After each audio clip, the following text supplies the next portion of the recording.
Matric results have just been released, and we're joined in studio by Spaull, who's an education expert and also an economist at the University of Stellenbosch. Thank you for joining us. Sure. Now, yesterday we learned that the Matric pass rate has been raised from last year. It's now 78%, and last year it was 74%. And obviously government is saying this is a really great thing, but you're saying not so much. Yeah, I think there's a number of things that we need to take into account when looking at the Matric pass rate. So while I do think that there has been an improvement, and I think that a lot of the policies which the Minister and the Department have implemented are yielding results, it's a little bit misleading to focus only on the Matric pass rate.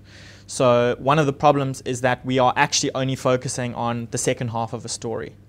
So of the 1.1 million children that started school 12 years ago, only around 51% of these students actually made it to Matric. So when we're talking about the Matric pass rate, we're talking around of 440,000 students that are passing out of 560,000. But what about the other 550,000 students that never made it to Matric in the first place? And I think this is why, for myself and for some other academics that look at the research and the data, that it's actually quite difficult to celebrate when there's no one that's speaking up for these 550,000 students that have been silently excluded from the schooling system. They're the most marginalized youth in society, and no one is speaking up for them. Absolutely. Now let's talk a little bit about the National Benchmark Test. Can you explain what that is? Yes. So the national benchmarking tests were implemented by Higher Education South Africa in 2005.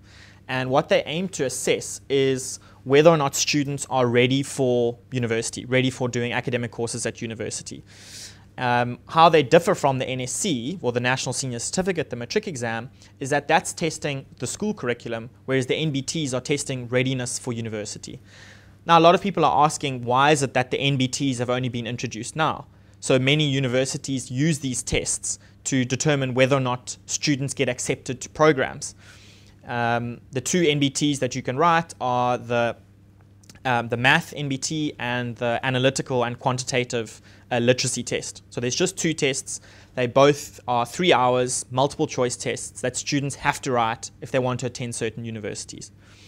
So those results are then used by the universities in addition to the Matric results to see if students get in. And to give you an example of just one, if we look at UCT's admission criteria to get into engineering, they take into account the marks for Matric as being 50% of the admission points and the marks from the national benchmarking tests as the other 50%. So it's actually quite a massive shift in the way that universities are assessing students and whether or not they get into these tests. Absolutely. It kind of gives you the impression that universities aren't exactly trusting the standards that are coming out of our high schools. Yes, well, a lot of people have been saying that the National Senior Certificate and the fact that more and more students are getting the Matric means that the Matric marks aren't discriminating between the students that will and won't succeed at university. And this has been one of the major motivations behind universities using the NBTs rather than just the NSCs.